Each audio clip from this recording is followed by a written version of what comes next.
항상 부정적인 사람과 항상 긍정적인 사람은 시작이 다르고 끝이 다르다. 부정에는 부정적 마음으로 시작되어 부정의 얼굴 표정이 나오고 부정의 말이 나오며 부정의 행동이 나오게 된다.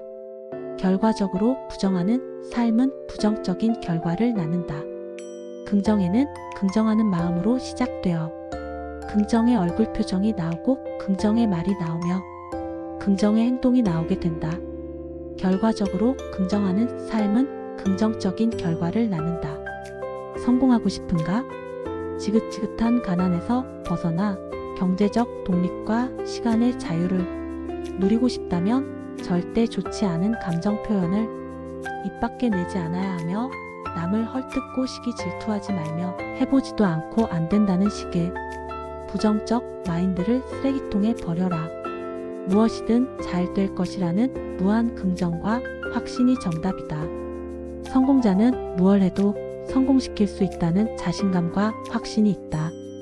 부정적인 사람은 평생 불쌍해지며 긍정적인 사람은 평생 행복해진다. 그 선택은 지금의 당신에게 달려있다. 가까운 사람일수록 더 잘해주세요. 가깝다는 이유로 짜증내고 화내고 투정 부리는 것 같아요. 내가 이렇게 행동해도 이해해주겠지. 전혀 그렇지 않아요. 정말 가까운 사람이라면 다른 사람보다 한 번 더 생각하고 행동하세요. 가까운 사람이기에 상대는 더 서운하고 섭섭해요. 상처를 주는 것보다 기쁨의 행복을 주기에도 아까운 사람이에요. 가까운 사람에게 잘해주다 보면 먼 사람도 저절로 가까워지는 법입니다. 어릴 때는 나보다 중요한 사람이 없고 나이 들면 나만큼 대단한 사람이 없으며 늙고 나면 나보다 더 못한 사람이 없다. 돈에 맞춰 일하면 직업이고 돈을 넘어 일하면 소명이다. 직업으로 일하면 월급을 받고 소명으로 일하면 선물을 받는다. 칭찬에 익숙하면 비난의 마음이 흔들리고 대접에 익숙하면 푸대접의 마음이 상한다. 문제는 익숙해져서 길들여진 내 마음이다. 집은 좁아도 같이 살 수 있지만 사람 속이 좁으면 같이 못 산다. 그 사람 행동은 어쩔 수 없지만 반응은 언제나 내 몫이다. 갈 만큼 갔다고 생각하는 곳에서 얼마나 더 갈 수 있는지 아무도 모르고 참을 만큼 참았다고 생각하는 곳에서 얼마나 더 참을 수 있는지 누구도 모른다. 지옥을 만드는 방법은 간단하다. 가까이 있는 사람을 미워하면 된다. 천국을 만드는 방법도 간단하다. 가까이 있는 사람을 사랑하면 된다. 모든 것이 다 가까이에서 시작된다. 상처를 받을 것인지 말 것인지 내가 결정한다. 또 상처를 키울 것인지 말 것인지도 내가 결정한다. 산골을 겪어야 새 생명이 태어나고 꽃샘 추위를 겪어야 봄이 오며 어둠이 지나야 새벽이 온다. 거칠게 말할수록 거칠어지고 음란하게 말할수록 음란해지며 사납게 말할수록 사나워진다. 내 힘으로 할 수 없는 일에 도전하지 않으면 내 힘으로 갈 수 없는 곳에 이를 수 없다. 사실 나를 넘어서야 이곳을 떠나고 나를 이겨내야 그곳에 이른다. 결국 모든 것이 나로부터 시작되는 것이다. 나를 다스려야 뜻을 이룬다. 모든 것은 내 자신에 달려있다. 부정적인 말과 행동을 하는 사람과 긍정으로 밝은 미소를 지으며 생활하는 사람. 당신 같으면 어느 쪽과 차를 마시고 대화하고 만나고 싶겠는가? 가진 게 많지 않아도 비전이 보이는 사람은 어디를 가나 환영받고 가까이 하고 싶은 사람이다. 맘처럼 안 된다고 기분이 가라앉았다고 절망이 가득한 표정으로 지내지 말자. 나는 아무것도 할 수 없어라고 단정 지으며 포기하지 말자. 자기 최면을 걸어보자. 나는 무엇이든 해낼 것이다. 나는 원하는 걸 이루고야 말 것이다. 나는 언제나 행운의 주인공이다. 세상은 내 편이라고. 말이 씨가 된다는 소리. 말하는 대로 이루어진다는 것은 그냥 하는 말이 아니다. 내 인생 행운의 열쇠는 바로 내가 하는 말이 바탕이다. 이 행운의 열쇠가 당신의 꽉 막힌 답답함을 해결하는 삶의 통로가 되길 희망한다. 아프리카의 어느 부족 중에는 결혼을 앞둔 여성들에게 이색적인 행사를 하는 부족이 있습니다. 먼저 참가 여성들이 각각 옥수수 밭에 한 고랑씩을 맡아 그 고랑에서 제일 크고 좋은 옥수수를 따는 여성이 승리자가 되는 것입니다. 그런데 이 행사에는 특이한 규칙이 하나 있습니다. 밭을 돌다가 한 번 지나친 옥수수 나무는 다시 돌아볼 수도 없고 그 나무에 달린 옥수수를 딸 수도 없습니다. 오직 앞만 보고 가다가 마음에 드는 옥수수 하나만을 따야 합니다. 그리고 한 번 땄으면 도중에 더 좋아 보이는 것이 있다고 해도 다신 딸 수 없습니다. 그래서 이 행사에 참여하는 여성들은 극히 신중할 수밖에 없습니다. 어느 날 3명의 여성이 이 행사에 참여하였고 여성들은 자신감 있는 표정으로 참여했습니다. 그리고 행사가 시작되자 신중히 옥수수를 고르기 시작했습니다.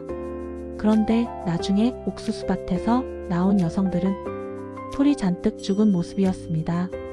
처음에 있던 자신감은 온데 간데 없이 사라져버린 상태였습니다. 그녀들의 손에는 작고 형편없는 옥수수가 한 개씩 들려 있었는데 그 이유는 골라도 너무 골랐기 때문입니다. 사람 마음이라는 게 이거다 싶다가도 금방 다른 게 좋아 보이기 마련입니다. 그렇게 고르다가 마지막 고랑에 이르면 결국 선택의 폭이 좁아지는 것입니다. 세상에는 완벽한 반쪽도, 완벽한 직장도, 완벽한 사람도 없습니다. 그러니 너무 고르지 마세요. 부족한 부분이 있다면 시간을 갖고 함께 채워 가면 됩니다. 사람 관계의 행복. 내가 미워했던 사람도 누군가에겐 소중한 가족이고 내가 멀리하고 싶었던 사람도 누군가에겐 소중한 인연이겠지요. 누군가를 판단하는 것 자체가 어쩌면 개인적인 오류인지도 모르겠습니다. 내가 끼고 있는 색안경으로 나와 가치관이 다르다는 이유로 함부로 판단하고 선을 긋는 어리석음을 우리는 피하고 멀리 해야겠어요. 누군가를 만났을 때 내가 사람을 잘못 봤구나 하며 후회한 적 없으신지요? 미리 좋은 사람인 줄 알았더라면 하고 아쉬움이 컸던 기억 없으신지요? 사람은 누구나 변하고 변하길 원하니까요. 사람은 변합니다. 과거 나에게 잘못하고 상처를 주었던 사람들 또한 계속 나쁜 사람들이 아닙니다. 과거의 이력으로 기억으로 사람을 판단하지 마세요. 다시 한번 공정한 눈으로 그를 바라보세요. 과거의 나에게 나쁜 인상을 심어준 사람이 지금은 나에게 더없이 좋은 친구가 될 수도 있으니까요. 먼저 고맙다고 미안하다고 말한다면 사람 관계는 나빠질 수 없습니다. 사람 관계에서는 이기고 지는 것이 없습니다. 먼저 마음을 열고 먼저 다가가 손을 내밀 때 사람 관계는 그 자체로 행복해집니다. 사랑을 자꾸 벽에다가 걸어두지만 말고 만지고 있고 그리고 얼굴에 문대라. 사랑은 기다려주지 않으며 내릴 곳을 몰라 종점까지 가게 된다 할지라도 아무 보상이 없으며 오히려 핑계를 준비하는 당신에게 책임을 물을 것이다. 사랑해라. 정각에 도착한 그 사랑에 늦으면 안 된다. 사랑은 그런 의미에서 기차다. 함께 타지 않으면 같은 풍경을 나란히 볼 수 없는 것. 나란히 표를 끊지 않으면 따로 앉을 수밖에 없는 것. 서로 마음을 확인하지 않았다면 같은 역에 내릴 수도 없는 것. 그 후로 영원히 영영 어긋나고 마는 것. 삶은 아름답고 신선해야 한다. 결코 아는 자가 되지 말고 언제까지나 배우는 자가 되어야 합니다. 마음의 문을 닫지 말고 항상 열어두도록 하여야 합니다. 졸졸 쉴 새 없이 흘러내리는 시냇물은 썩지 않듯이 날마다 새로운 것을 받아들이는 사람은 언제나 활기가 넘치고 열정으로 얼굴에 빛이 납니다. 고여있지 마시길, 멈춰있지 마시길. 삶은 지루한 것이 아닙니다. 삶은 권태로운 것이 아닙니다. 삶은 신선해야 합니다. 삶은 아름다운 것입니다. 삶은 사랑으로 가득 차 있습니다. 자신이 하는 일에 몰두하고 열중할 때 행복은 자연히 따라옵니다. 결코 아는 자가 되지 말고 언제까지나 배우는 자가 되십시오. 고민은 어떤 일을 시작하였기 때문에 생기기보다는 일을 할까 말까 망설이는 데에서 더 많이 생긴다고 합니다. 망설이기보다는 불완전한 채로 시작하는 것이 한 걸음 앞서는 것이 되기도 합니다. 새로움으로 다시 시작해보세요. 그리고 어떤 경우라도 마음의 문을 닫지 말고 항상 열어두도록 하세요. 마음의 밀물과 썰물이 느껴지지 않나요? 밀물의 때가 있으면 썰물의 시간이 있기 마련입니다. 삶이란 어쩌면 행복과 불행, 기쁨과 슬픔, 행운과 고난의 연속 드라마인 것을 하루치에 발전된 삶이 아름다운 당신에게도 있었기를 소망합니다. 세상에서 가장 좋은 벗은 나 자신이며 가장 나쁜 벗도 나 자신이다. 나를 구할 수 있는 가장 큰 힘도 나 자신 속에 있으며 나를 해치는 가장 무서운 칼도 나 자신 속에 있는 것이다. 이 두 가지 자신 중 어느 것을 쫓느냐에 따라 우리의 운명은 결정된다.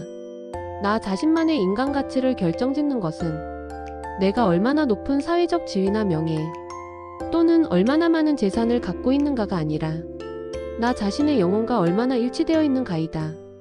캐나다의 한 학자가 실험을 하기 위해 일주일간 평화롭게 놀고 있는 쥐가 있는 곳에 매일 아침 고양이를 지나가게 했다.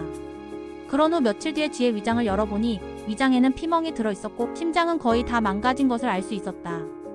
다만 지나가기만 했을 뿐인데 쥐들이 스트레스를 받아 이기지 못하고 죽어갔던 것이다. 이와 같이 우리 몸도 스트레스를 받으면 건강을 해치게 된다. 오늘날 현대인들은 스트레스를 벗어나 살 수 있는 사람은 없을 것이다. 흥미로운 실험 중 하나는 화를 잘 내는 사람의 입김을 고무풍선에 담아 이를 냉각시켜 액체로 만들어서 이 액체를 주사기로 뽑아 쥐에게 주사했더니 쥐가 3분 동안 발작하다가 죽었다고 한다. 정신의학에서는 스트레스의 하면 한스 셀리HANSSEYL이 내분비학자라는 분을 듭니다. 이분은 1958년 스트레스 연구로 노벨 의학상을 받았습니다. 캐나다 분인데 고별 강연을 하버드 대학에서 했습니다. 하버드 강당에는 100발의 노교수들이 빽빽이 들어섰습니다. 강연이 끝나자 기립박수도 받았습니다. 강연이 끝나고 내려가는데 한 학생이 길을 막습니다. 선생님, 우리가 스트레스 홍수 시대를 살고 있는데 스트레스를 해소할 수 있는 비결을 딱 한 가지만 이야기해 주십시오. 그러자 이분은 딱 한마디를 대답했습니다. 어프리시에이션. 감사. 감사하며 살라는 그 말 한마디에 장내는 물을 끼얹은 듯 조용해졌습니다. 감사만큼 강력한 스트레스 정화제가 없고 감사만큼 강력한 치유제도 없습니다. 종교인이 장수하는 이유 중 하나는 그들은 범사에 감사하기 때문이랍니다. 작은 일이나 하찮은 일에도 감사드리는 이 자세가 종교인이 장수하는 비결로 의학에서는 증명하고 있답니다. 감사하는 마음속에는 미움시기 질투가 없습니다. 참으로 편안하고 마음이 그저 평온하면서 또 우리가 뇌과학적으로 말하면 이러는 순간 세로토닌이 펑펑 쏟아진다고 합니다. 그래서 감사. 그러니까 감사. 그럼에도 감사. 그것까지 감사. 범사에도 감사. 세상에서 가장 지혜로운 사람은 배우는 사람이고 세상에서 가장 행복한 사람은 감사하는 사람이다. 탈무드. 1964년 종신형을 선고받고 절의 고도 루벤섬 감옥으로 투옥된 사람이 있었습니다. 감옥은 다리 뻗고 제대로 누울 수조차 없을 정도로 좁았으며 변기로 찌그러진 양동이 하나를 감방 구석에 던져 넣어 주었습니다. 면회와 편제는 6개월에 한 번 정도만 허락되었으며 간수들은 걸핏하면 그를 끌어다가 고문하고 짓밟고 폭력을 가했습니다. 이미 사람으로서의 품격과 지위는 상실되었고 견딜 수 없는 모욕과 고통은 말로 표현할 수가 없었습니다. 그가 감옥에 끌려간 후 그의 아내와 자녀들은 살던 집을 빼앗기고 흑인들이 모여 사는 변두리 땅으로 쫓겨났습니다. 감옥살이 4년 되던 해 어머니가 돌아가셨습니다. 그 이듬해 큰 아들이 교통사고로 세상을 떠났다는 소식을 들었지만 장례식에도 참석할 수가 없었습니다. 세월이 흘러 감옥살이 14년이 되던 해 큰딸이 결혼을 해서 아기를 데리고 할아버지에게 면회를 왔습니다. 그리고 큰딸이 이렇게 말했습니다.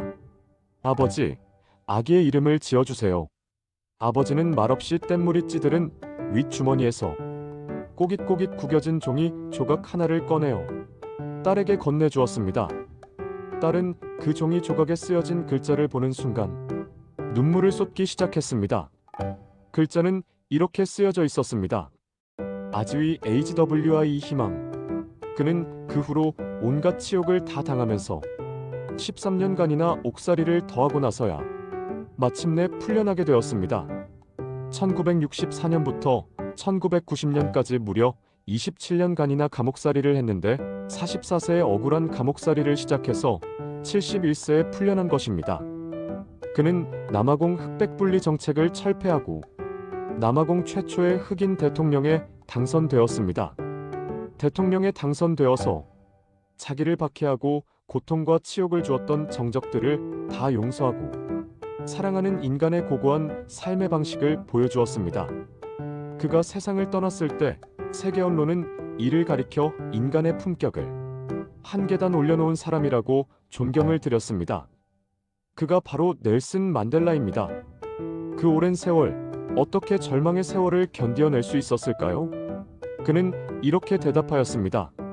나는 위대한 변화가 반드시 일어나리라는 아주이를 한순간도 포기한 적이 없습니다. 사람이 죽는 것은 힘이 들어서가 아니라 희망이 보이지 않기 때문입니다. 사람은 희망의 힘으로 세상을 살아갑니다. 백성들에게 희망을 주는 사람이 위대한 지도자입니다. 보스는 사람들에게 겁을 주지만 리더는 사람에게 희망을 주는 사람입니다. 오늘도 모든 분들께 희망을 주는 리더로서의 삶으로 행복하시기 바랍니다. 구름은 고향이 없다. 일찍이 동파는 자신의 시에서 행운 뉴스 초무정질이라 하였다. 가는 구름과 흐르는 물은 애초에 정해진 바탕이 없다. 누구도 바다의 고향을 묻지 않는다. 바다의 고향은 강이었고 개천이었고 계곡이었다. 그러나 그것이 바다에게 무슨 의미가 있겠는가? 황지우 시인은 말했다. 길은 가면 뒤에 있다. 돌아보면 누구나 자신의 지나온 길이 보이지만 앞을 보고 걸을 때 가야 했던 길은 끝이 보이지 않는 정처 없는 길이었다. 인생에 정해진 길이란 없다. 오직 자신이 스스로 만들어 가는 것일 뿐이다. 방법은 언제나 내 안에서 찾아야만 한다. 모든 꽃이 반드시 봄에 피는 것은 아니다. 여름에도 피고 가을에도 피며 심지어는 겨울이 돼서야 피는 꽃도 있다. 사과나무와 떡갈나무가 자라는 속도가 다를 듯 저마다 인생의 봄은 이렇게 서로 다른 법이다. 가지 않은 길이란 갈 수 없었던 길이 아니라 가기가 두려워 회피한 길이다. 가지 못했던 길에 대한 후회는 쉬운 길을 선택했던 자의 먹두리에 불과하다. 가지 못한 길을 뒤돌아보는 자보다 가지 않은 길을 걷는 자의 뒷모습이 더 아름답다. 그것이 길을 아는 자와 걷는 자의 차이이다. 누구나 인생을 순풍에 돛단 듯 순조롭게 살고 싶지만 돌아보면 파란만장한 삶이 훨씬 더 아름답다. 어쩌면 행복이란 목적지에 있지 않고 목적지를 가는 여정에 있는지도 모른다. 오늘 우린 그 여정의 한 길목에 서 있다. 중국 속담에 멀리 있는 물은 가까이에서 일어난 불을 끄지 못한다. 라는 원수 불구구나. 라는 말이 있다. 어려움에 빠져 긴급한 도움을 바라는 사람에게 즉각 도움의 손길을 내밀 수 있는 사람이 누구인가? 바로 가까이 사는 이웃이다. 그러나 가까이 산다고 다 좋은 이웃은 아니다. 우물에 빠졌는데 구해줄 생각은 하지 않고 오히려 우물 속에 돌을 던지는 식으로 남의 불행을 가중하는 나쁜 이웃도 있는 법이다. 이런 까닭으로 사는 곳을 정할 때는 반드시 이웃을 가리라는 의미의 거필택린이라는 말이 있는 것이다. 중국 남북 조시대의 일이다. 양나라 무제가 통치하던 시절 여승진이라는 명망 높은 대신이 있었다. 그는 전쟁터에서 많은 승리를 거둔 뛰어난 장수였지만 평소에는 늘 겸손하고 온화한 인격자이자 청백리로 많은 사람의 존경을 받았다. 여승진이 연주자사로 있을 때 하루는 그의 동생이 찾아왔다. 채소를 팔면서 어렵게 살던 동생은 형이 높은 벼슬을 하고 있으니 자신도 벼슬을 한 자리 얻을 수 있을까 싶어 찾아온 것이었다. 여승진은 동생의 요구를 냉정하게 거절하였다. 나는 황제의 은혜를 많이 입었으나 아직까지 보답하지 못하고 있다. 어떻게 내 사리를 앞세울 수 있겠느냐. 너는 계속 채소 장수를 하는 게 좋을 듯하다. 동생은 부끄러운 얼굴로 돌아갔다. 한편 여승진이 사는 낡은 집 옆에는 관에서 운영하는 마구간이 있었다. 그래서 늘 냄새가 나고 소란스러워 가족이 많이 불편해했다. 주변 사람들이 여승진에게 마구간을 다른 곳으로 옮기도록 명령하면 되지 않느냐고 하자 여승진이 불같이 화를 내며 말했다. 어떻게 내 일신의 편의를 위해 관가에 마구간을 옮길 수 있단 말이요. 그를 향한 백성의 존경심은 날이 갈수록 높아졌다. 그를 존경하는 많은 사람이 그의 집 근처에서 살고 싶어 했다. 남강군에서 군수를 지낸 송계아는 여승진의 명망을 흠모하여 임기를 마치자 여승진의 집 옆에 있는 저택을 구입했다. 인사를 온 송계아에게 여승진이 집값이 얼마나 되느냐고 물었다. 송계아가 1,100만 양입니다. 라고 하자 여승진은 그 엄청난 액수에 깜짝 놀랐다. 무슨 집값이 그렇게나 비싼가요? 송계아가 씩 웃으며 말했다. 100만 양으로 집을 샀고 1000만 양으로 이웃을 샀습니다. 여기서 나온 성어가 100만 금으로 집을 사고 1000만 금으로 이웃을 산다라는 뜻의 100만 매택 1000만 매린 이다. 좋은 이웃은 1000만 금으로도 얻기 어렵다는 의미다. 여승진은 이웃으로 이사온 송계아와 자주 어울렸다. 그러다가 송계아가 재능이 출중한 사람임을 알고는 그를 황제에게 추천했다. 여승진을 철저하게 신뢰한 황제는 곧바로 송계아를 형주지사에 임명했다. 여승진과 황제의 기대에 부응이라도 하듯 송계아는 형주를 잘 다스려 수년 안에 큰 업적을 이루었다. 송계아가 여승진을 얻은 것처럼 좋은 이웃을 얻고 싶은가?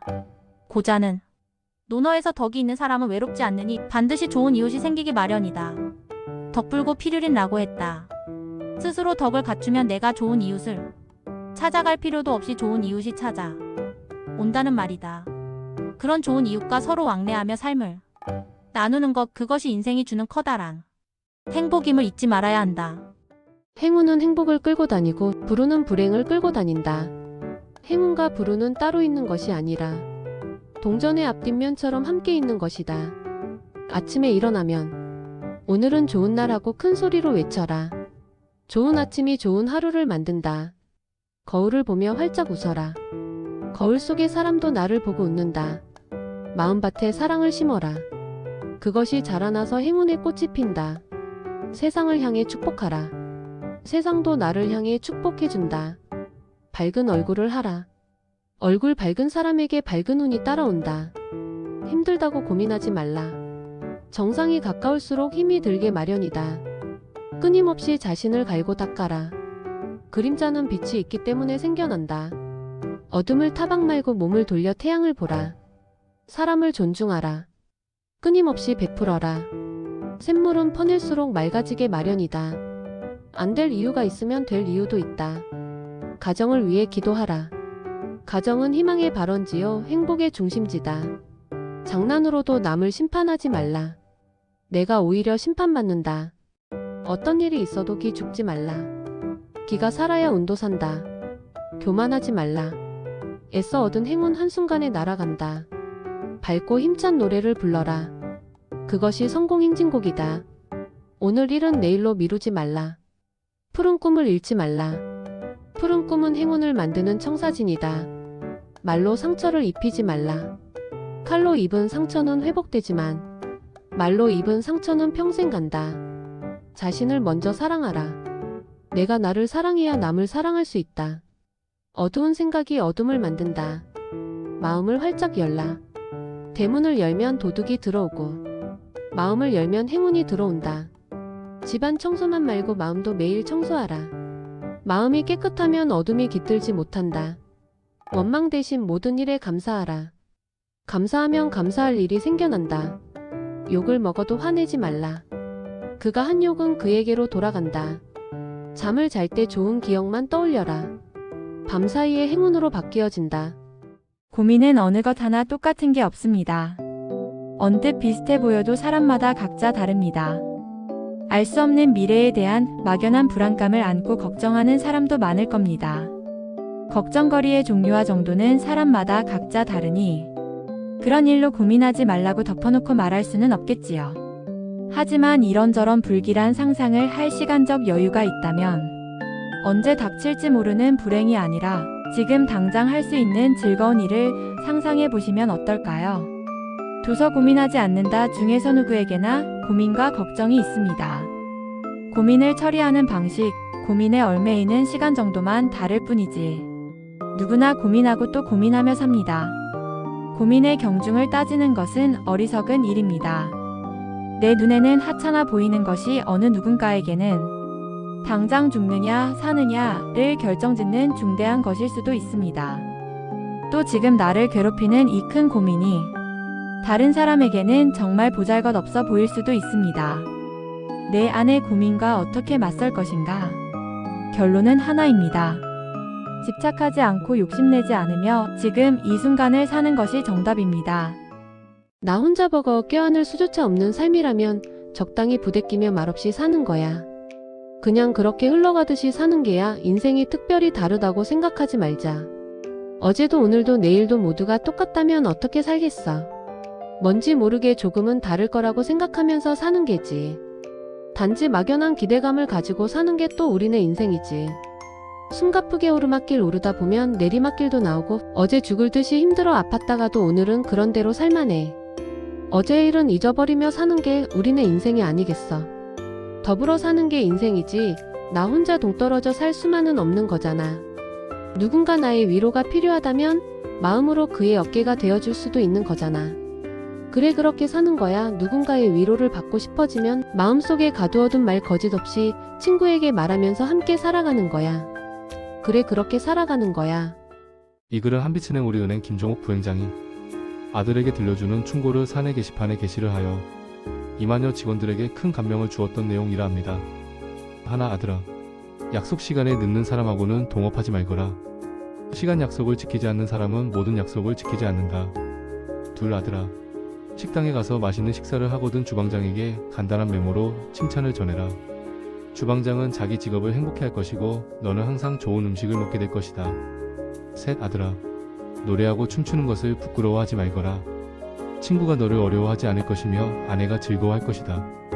넷 아들아, 어려운 말을 사용하는 사람과 너무 예의 바른 사람을 집에 초대하지 말거라. 굳이 일부러 피곤함을 만들 필요는 없단다. 다섯 아들아, 가까운 친구라도 남의 말을 전하는 사람에게는 절대로 속을 보이지 마라. 그 사람이 바로 내 흉을 보고 다닌 사람이다. 여섯 아들아, 나이 들어가는 것도 청춘만큼이나 재미있단다. 그러니 겁먹지 말거라. 사실 청춘은 청춘 그 자체 빼고는 다 별거 아니다. 일곱 아들아, 밥을 먹고 난 후에는 빈 그릇을 설거지통에 넣어주거라. 엄마는 기분이 좋아지고 여자친구 엄마는 널 사위로 볼 것이며 내 아내는 행복해할 것이다. 여덟 아들아, 내가 지금 하는 결정이 당장 행복할 것인지 앞으로도 행복할 것인지를 생각하라. 법과 도덕을 지키는 것은 막상 해보면 그게 더 편안한다. 아홉 아들아, 돈을 너무 가까이 하지 말거라. 돈에 눈이 멀어진다. 돈을 너무 멀리 하지 말거라. 너의 처자식이 다른 이에게 천대받는다. 열 아들아, 너는 항상 내 아내를 사랑해라. 그러면 내 아내가 내 아내에게 사랑받을 것이다. 열하나 아들아, 5년 이상 쓸 물건이라면 너의 경제 능력 안에서 가장 좋은 것을 사거라. 결과적으로 그것이 절약하는 것이다. 열둘 아들아, 너의 자녀들에게는 아버지와 친구가 되거라. 둘 중에 하나를 선택해야 될 것 같으면 아버지를 택해라. 친구는 너 말고도 많겠지만 아버지는 너 하나이기 때문이다. 열셋 아들아, 오줌을 눌 때에는 바짝 다가서거라. 남자가 흘리지 말아야 될 것이 눈물만 있는 것은 아니라. 열넷 아들아, 연락이 거의 없던 네가 찾아와 친한 척하면 돈을 빌리기 위한 것이다. 분명하게 노라고 말해라. 돈도 잃고 마음도 상한다. 열다섯 아들아, 친구가 돈이 필요하다면 되돌려받지 않아도 될 한도 내에서 모든 것을 다 해줘라. 그러나 먼저 내 형제나 가족들에게도 그렇게 해줬나 생각하거라. 열여섯 아들아, 내 자녀를 키우면서 효도를 기대하지 말아라. 나도 너를 키우며 너 웃으며 자란 모습으로 벌써 다 받았다. 열일곱 아들아, 밥 먹을 때 걸려오는 전화를 굳이 받지 말아라. 내 평생 밥 먹다가 받은 전화 중에 수저를 놓을 만큼 중요한 전화는 없었다. 열여덟 아들아, 자신 있는 요리를 3가지는 만들어 놓아라. 그것만으로도 너는 평생을 먹고 살 수 있을 것이다. 당신의 삶을 소모하는 사람을 사귀지 마라.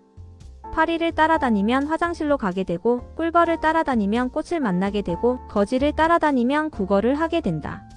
현실 속에서 당신이 누구랑 함께 하느냐는 아주 중요하다.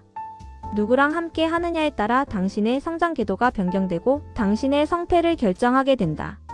부지런한 사람이랑 함께하면 소극적이지 않고 현명한 사람이랑 함께하면 평범하게 되지 않고 높은 사람이랑 함께하면 당신은 정상에 오를 수 있다.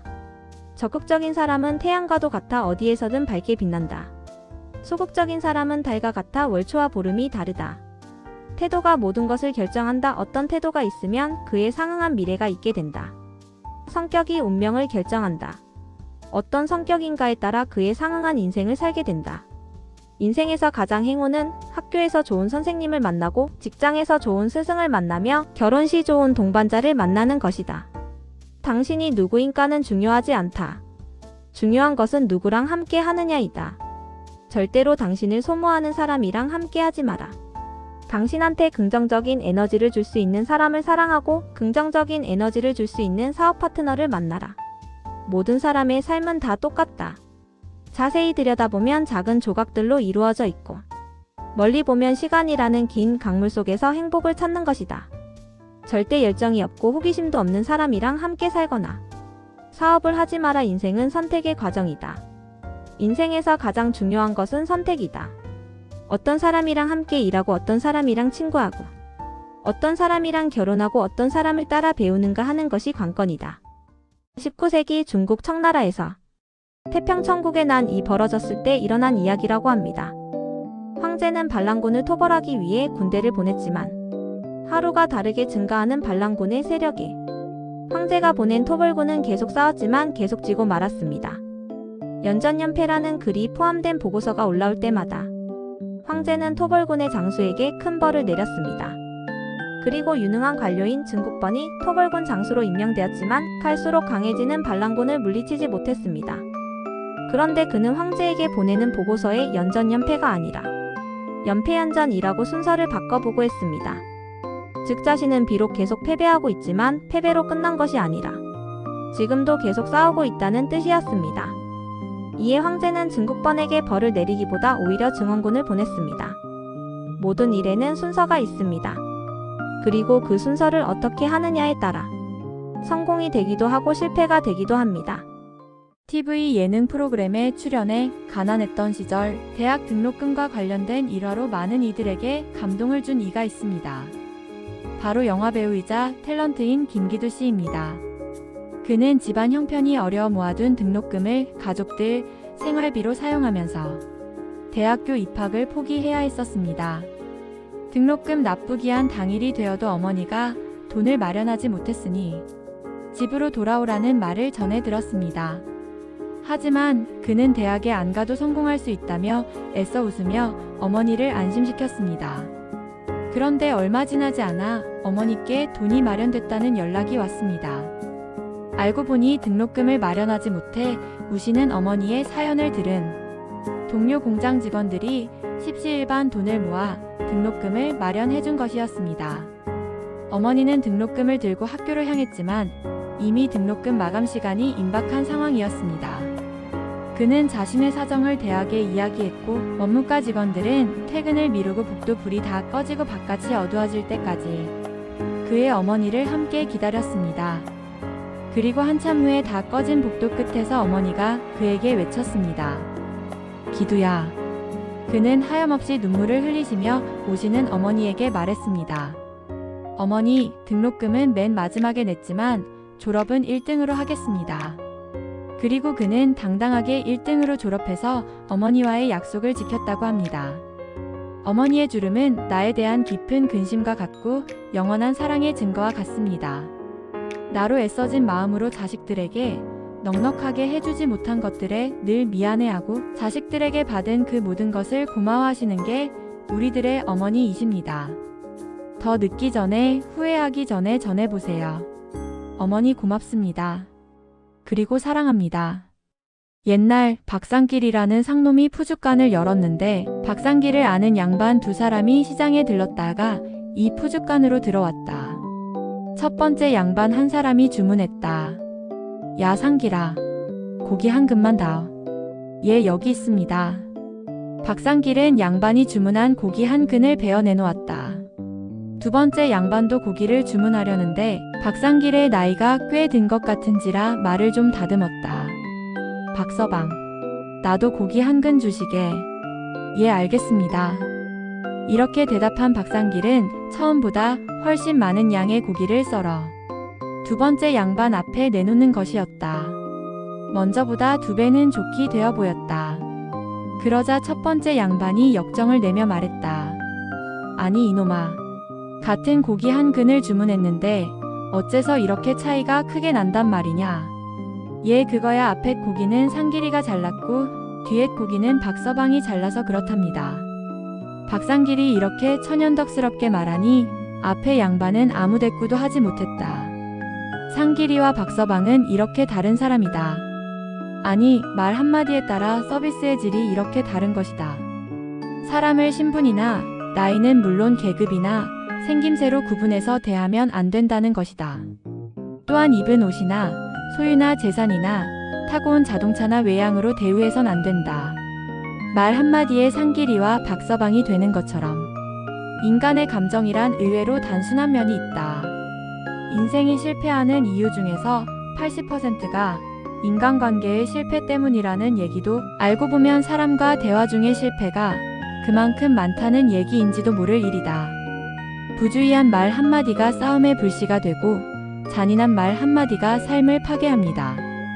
쓰디쓴 말 한마디가 증오의 씨를 뿌리고 무례한 말 한마디가 사랑의 불을 끕니다. 은혜스런 말 한마디가 길을 평탄하게 하고 부드럽고 즐거운 말 한마디가 하루를 빛나게 합니다. 때에 맞는 말 한마디가 긴장을 풀어주고 사랑의 말 한마디가 축복을 줍니다.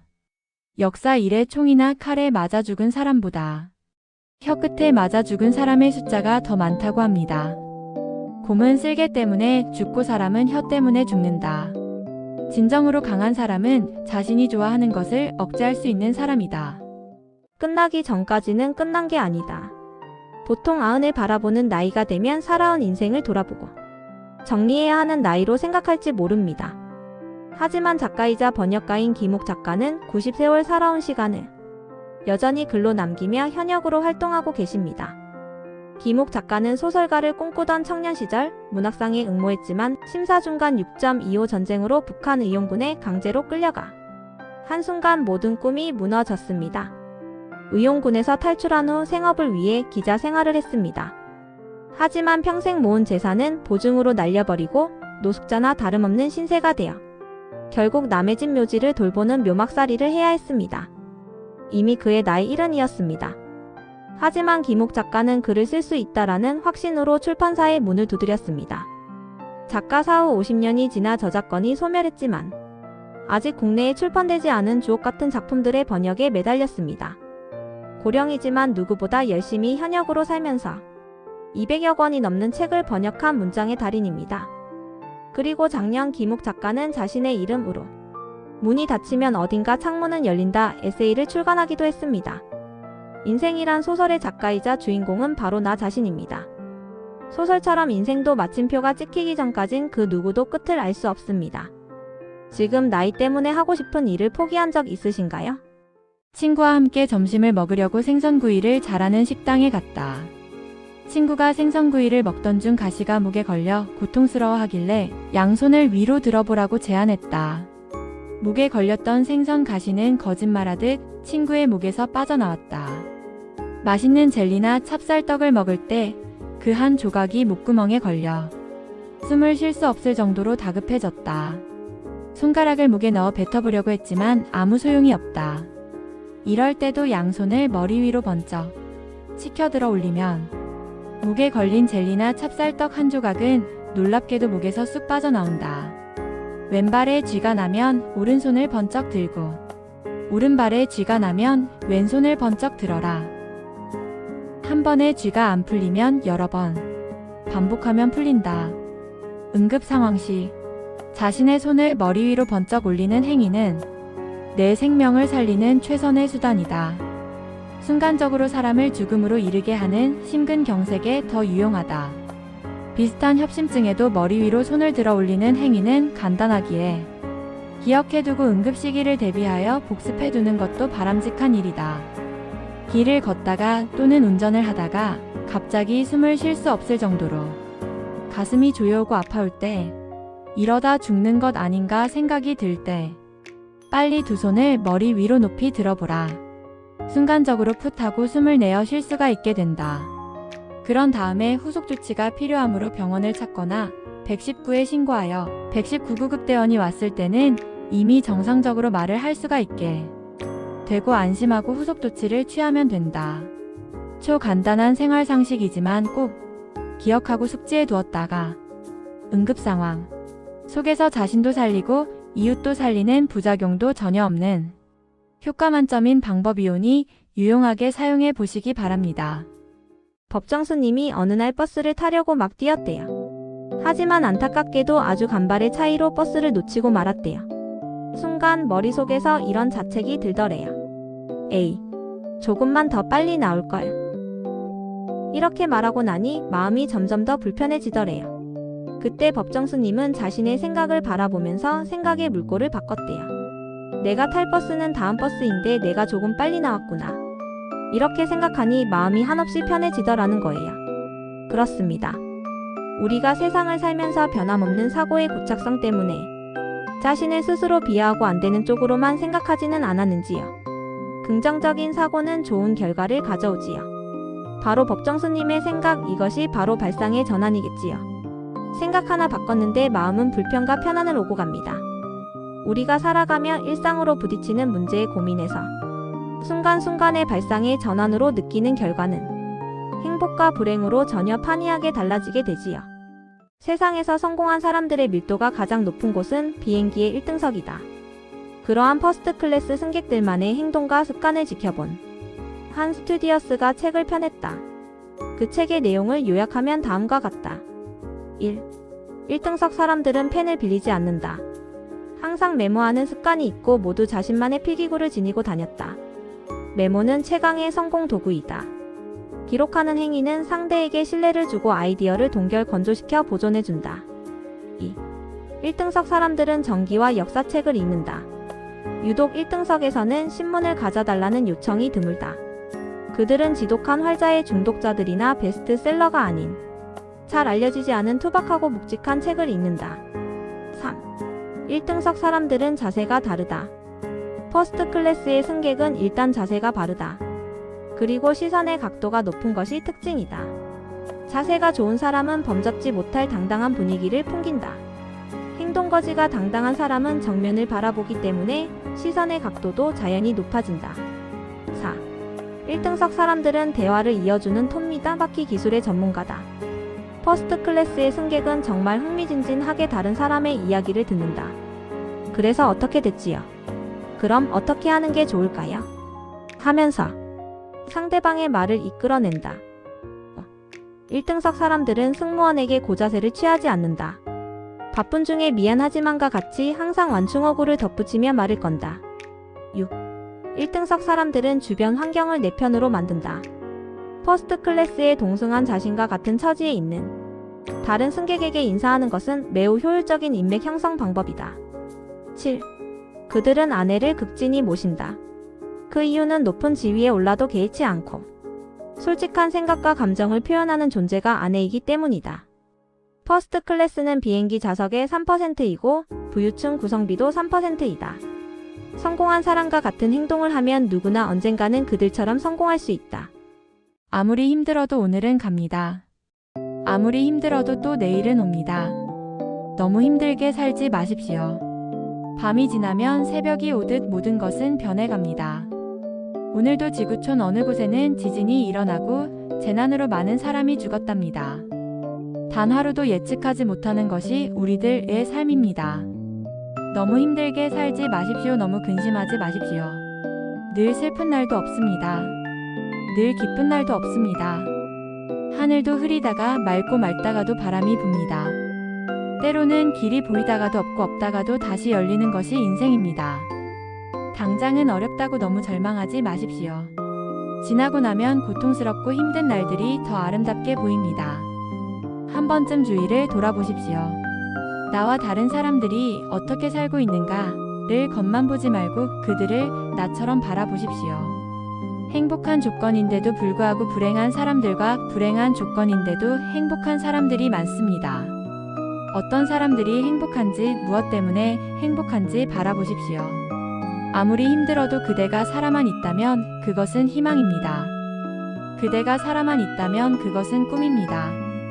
오지 않는 봄은 없습니다. 때로는 그대 슬픔이 얼마나 사치스러운 일인가를 생각해 보십시오. 가난해도 병든 자보다 낫고 죽어가는 자보다 병든 자가 낫습니다. 행복은 무엇을 많이 가진 것이 아니라 어떻게 사느냐에 달려 있습니다. 그대는 가진 것이 너무 많습니다. 그대가 걷지 못해도 그대가 병들어도 살아있는 한 축복입니다. 그대의 가슴을 뛰게 하십시오. 살아있을 때 날개를 잃어보는 것은 축복입니다. 살아있을 때 건강을 잃어보는 것도 축복입니다. 어려움이 지나고 나면 그대는 은혜를 압니다. 걷지 못해도 뛸 것이고 뛰지 못해도 날 것입니다. 오늘 사는 것이 어렵다고 한탄하지 마십시오. 사랑이 없다고 말하지 마십시오. 사랑하는 것만으로 이미 받았습니다. 그대 주위에 누군가를 사랑할 대상이 있다는 것은 그 자체로도 행복합니다. 가장 큰 불행은 가진 것을 모르고 늘 밖에서 찾는 것입니다. 준 만큼 받으려고 하기 때문입니다. 그러나 비교할 수 없는 게 사랑입니다. 아무리 아름다운 꽃밭도 다가가서 보면 기대만큼 아름답지 않습니다. 오늘도 지구촌에서는 슬픈 소식들이 날아옵니다. 그리고 기쁜 소식들이 들려옵니다. 그대가 살아있기 때문입니다. 물방울처럼 맑고 깨끗한 다이아몬드를 가진 왕이 있었습니다. 그 다이아몬드는 세상 어디에도 견줄 수 없는 보석이었기에 왕은 그 무엇보다도 아끼고 자랑스러워하며 매일 그 빛을 바라보았습니다. 그러던 어느 날 뜻하지 않는 일로 다이아몬드에 깊은 흠집이 생기고 말았습니다. 왕은 즉시 최고의 세공 기술자들을 불러 조언을 구했지만 모두 같은 대답만 되풀이했습니다. 왕이 시여 이 흠집은 절대 없어지지 않습니다. 그 말을 들은 왕은 깊은 아쉬움과 안타까움에 잠겼습니다. 하지만 며칠 후 한 탁월한 세공 기술자가 나타났습니다. 그는 흠집을 지우려 하지 않고 오히려 흠집 주변에 아름다운 장미 꽃봉오리를 정교하게 새겨 넣었습니다. 다이아몬드 흠집은 예전보다 더욱 빛나 훨씬 더 아름다운 보석으로 다시 태어났습니다. 상처는 지울 수 없습니다. 하지만 그 상처가 있기에 우리는 더 깊이 성장할 수 있습니다. 그 아픔 위에 작은 꽃을 피우듯 상처는 우리 삶에 새로운 힘과 희망을 선물할 것입니다. 여행을 하다 보면 참 아름다운 곳을 많이 보게 됩니다. 그러면 그곳에 살고 싶은 생각이 들 때도 있습니다. 정말로 그곳이 내가 사는 곳보다 좋을 수는 있지만 어쩌면 내가 그곳에 살고 있지 않기 때문에 낯선 전경이어서 더 아름답고 살기 좋은 곳으로 보일 수 있습니다. 사람의 욕구는 한이 없습니다. 뭔가를 이루고 나면 또 다른 뭔가를 이루고 싶어집니다. 이 끝없는 욕구가 때로는 분란을 일으키고 전쟁을 일으키기도 합니다. 어느 날 위대한 황제 알렉산더가 막사에서 한없이 울더랍니다. 부하들이 그 이유를 물었더니 그는 대답을 이렇게 하였답니다.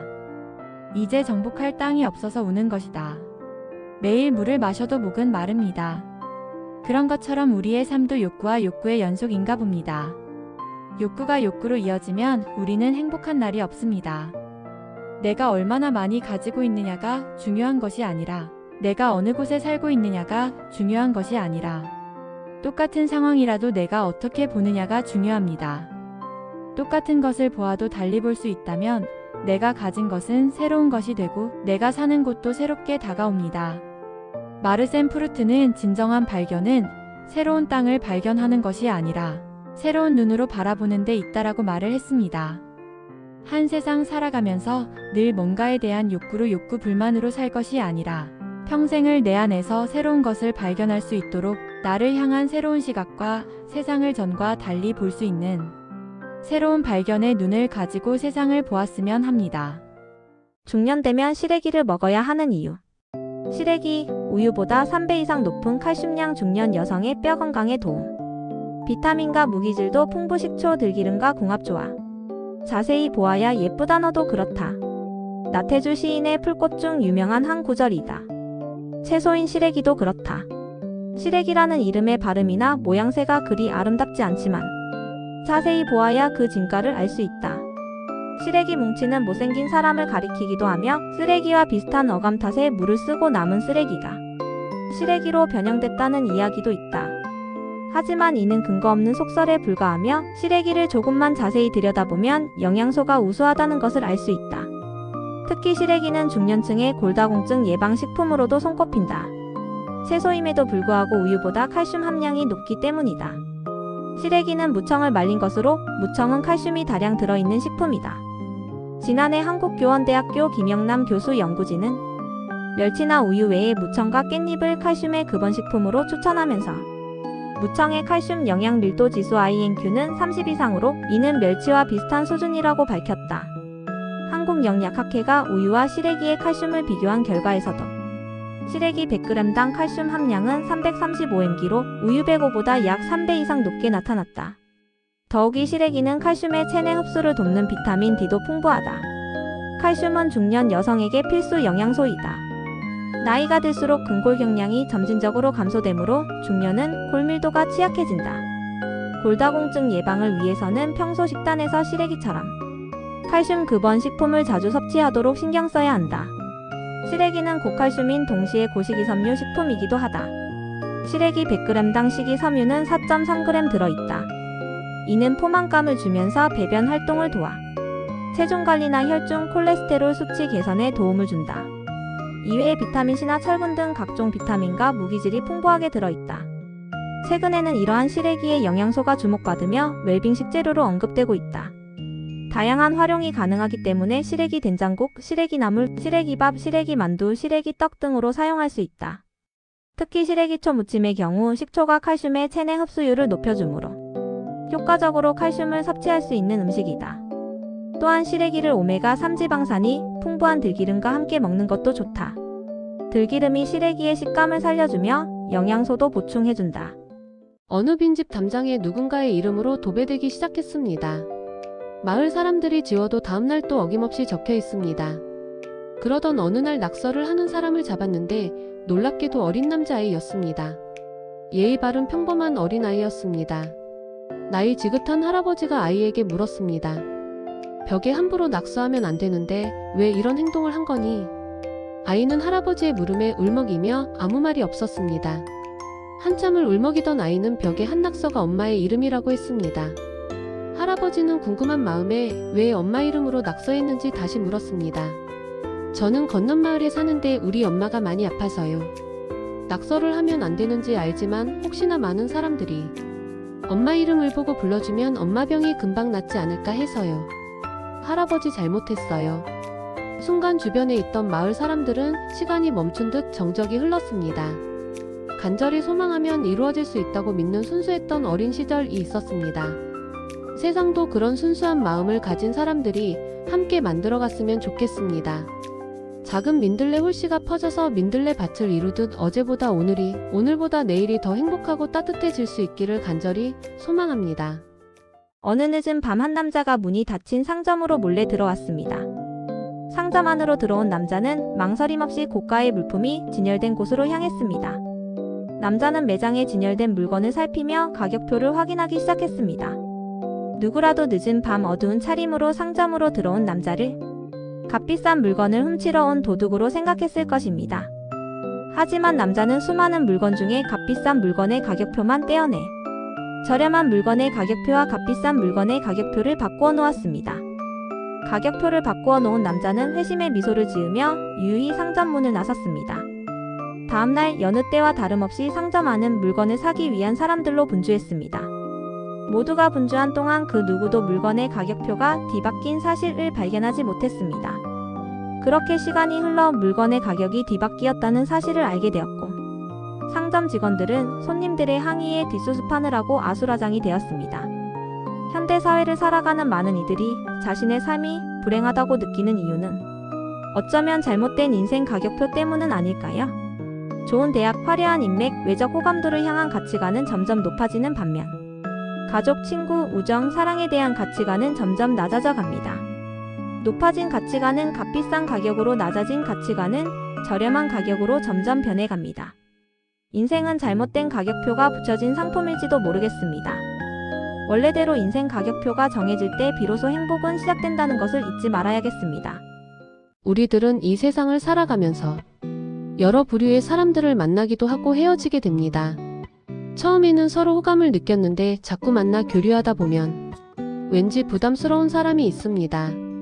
처음에는 별로 마음에 와닿지 않았는데 오래 시간을 접하며 지내다 보면 진국인 사람도 있습니다. 처음부터 좋은 이미지로 보였는데 언제 봐도 좋은 사람이 있습니다. 우리들은 대부분 소박하고 자상하며 진실한 사람들을 좋아합니다. 소리도 없는데 있어야 할 자리에 소리 없이 있어주는 그런 사람. 차가운 얼음 밑을 흐르는 물은 소리는 나지 않지만 분명 얼음 밑에서 조용히 흐르고 있습니다. 이처럼 실제는 늘 변함이 없는 듯한 그런 모습을 닮은 사람을 우리는 대체적으로 그러한 사람을 좋아하게 됩니다. 그리고 그런 사람들을 만나게 되면 우리에게 그런 만남을 가져다 준 인연이 무척 고맙게 느껴지기도 합니다. 사람보다 소중한 존재는 없습니다. 괜찮은 사람을 만나려 애쓰기보다는 내가 먼저 좋은 사람이 된다면 그도 내게로 다가와 좋은 사람이 되어줄 것입니다. 만남이란 참으로 소중합니다. 누구를 어떻게 만나느냐에 따라서 자신의 삶에도 지대한 영향을 받으니까요. 그러한 인연은 지혜롭게 그 만남을 잘 이어가야 할 것입니다. 혼자서만이 아닌 서로가 행복할 수 있고 진정 좋은 사람으로 늘 기억될 수 있도록 다시 한번 자신의 마음을 추스려 그와의 인연의 소중함을 생각하는 시간들이 되었으면 합니다. 저희 아파트는 주차 공간이 항상 부족해서 늘 주차 자리 차지를 위한 전쟁으로 스트레스를 많이 받습니다. 그런데 어느 날 기적처럼 정말 딱 좋은 자리가 비어 있었습니다. 얼른 차를 대고는 혼자서 뿌듯해했죠. 너무 좋아서 차를 계속 두고 싶을 정도였습니다. 그리고 이튿날 아침 그 좋은 자리에 주차된 차를 끌고 회사로 갔습니다. 그리고 퇴근 후 돌아와 보니 당연히 그 자리는 이미 다른 차가 주차되어 있더군요. 그 순간 문득 깨달았습니다. 선박도 가장 안전한 곳은 항구일 겁니다. 하지만 배는 항구에 머물러 있으라고 만들어진 게 아닙니다. 폭풍우와 거친 파도를 헤치고 나아가며 사람과 화물을 실어 나르기 위해 존재합니다. 마찬가지로 우리 인생도 가장 편하고 안전한 자리에만 항상 머물러 있으려 한다면 본래의 목적을 잃어버릴 수 있습니다. 마치 좋은 자리를 차지하려고만 애쓰고 그 자리를 차지하고 나서는 정작 차를 움직이지 않는 것처럼 말입니다. 차는 달려야 차답고 배는 항해해야 배답습니다. 우리의 삶도 마찬가지입니다. 불편함을 감수하고 땀을 흘려야만 우리가 맡은 역할과 사명을 다할 수 있습니다. 물론 편한 자리를 찾고 싶은 마음은 이해합니다. 하지만 그 자리에 안주하면 성장도 나아감도 없습니다. 영국의 윈블던 테니스장은 1년에 단 2주를 사용한다고 합니다. 2주를 제외한 나머지 기간은 모두 대회를 준비하기 위한 기간입니다. 대회를 준비하기 위해 테니스장의 관리인은 한 해 동안 꾸준히 잔디를 관리하며 대회가 무사히 마치는 것을 보람으로 여깁니다. 그가 하는 일은 단순한 것처럼 보이지만 잔디 관리는 대회에 출전하는 선수들과 마찬가지로 대회를 준비하는 일인 것입니다. 그런 준비가 있었기에 2주간의 성공적인 대회가 열릴 수 있는 것입니다. 옛말에 병사를 키우는 데는 10년이 걸리지만 병사를 사용하는 데는 하루밖에 걸리지 않는다는 양병 10년 용병 1을 이익듯이 하루를 쓰기 위한 10년의 준비는 정말 헛된 것이 아닙니다. 간혹 인생은 행운처럼 원했던 것이 노력 없이 얻어지기도 합니다. 이때 자신이 원하는 것을 얻었다고 해서 인생이 성공한 것이라 착각해서는 안 됩니다. 준비되지 않은 사람에게는 오히려 복이 화가 되기도 하기 때문입니다. 결국 매일매일 자기 개발에 힘쓰며 준비된 사람만이 진정한 성공을 누릴 수 있는 것입니다. 정신의학자 엘미 게이스가 감정 분석 실험 중 새롭게 발견한 이론입니다. 눈에는 보이지 않는 사람의 숨결을 시험관에 넣고 냉각하면 색이 있는 침전물이 생기는 것을 발견했다는 것입니다. 그런데 이 침전물은 감정 변화에 따라 여러 가지 다양한 색으로 변한다고 합니다. 화를 내고 있으면 밤색, 고통과 슬픔을 느낄 때는 회색, 후회의 말을 내뱉을 때는 복숭아색을 띈다고 합니다. 그런데 밤색으로 변한 침전물을 모아 실험용 흰쥐에게 주사하면 짧은 시간 안에 죽는다고 합니다. 이 실험을 통해 화를 낼 때 우리 몸 내부에 엄청난 독소를 뿜어내고 이 독소는 의학적으로 측정하기 어려운 무서운 독극물이 된다는 것입니다. 사람의 감정 중에서 분노는 상당히 격렬한 감정이라서 화를 내는 것 자체만으로도 몸에 독소가 쌓입니다. 그리고 분노의 독소는 나 자신뿐만 아니라 내가 가장 사랑하는 사람을 다치게 할 수도 있습니다. 한 병약한 남자가 있었습니다. 특히 부모님이 돌아가신 뒤 남자는 슬픔에 빠져 더 힘들게 보내고 있었습니다. 어느 날 돌아가신 어머니가 꿈에 나타나 말했습니다. 사랑하는 아들아, 집 앞에 바위를 매일 밀어라. 그러면 놀라운 일이 일어날 거다. 남자는 어머니의 말대로 희망을 품고 집 앞에 바위를 매일 밀었습니다. 그렇게 1년이 넘게 시간이 지났습니다. 그동안 바위는 조금씩 흔들릴 뿐 도통 움직이지 않았습니다. 남자는 점점 자신이 하는 일에 회의가 들었고 어머니가 나타난 꿈에도 의심이 솟았습니다. 문득 바위의 위치를 재어보니 그동안 한 뼘 정도만 옮기게 된 것을 알게 되었습니다. 이제까지의 수고가 헛수고였음을 깨달은 남자는 원통한 나머지 엉엉 울다가 잠이 들었습니다. 그날 꿈에서 다시 어머니가 나타나자 아들이 물었습니다. 왜 저보고 바위를 옮기라고 하신 거예요?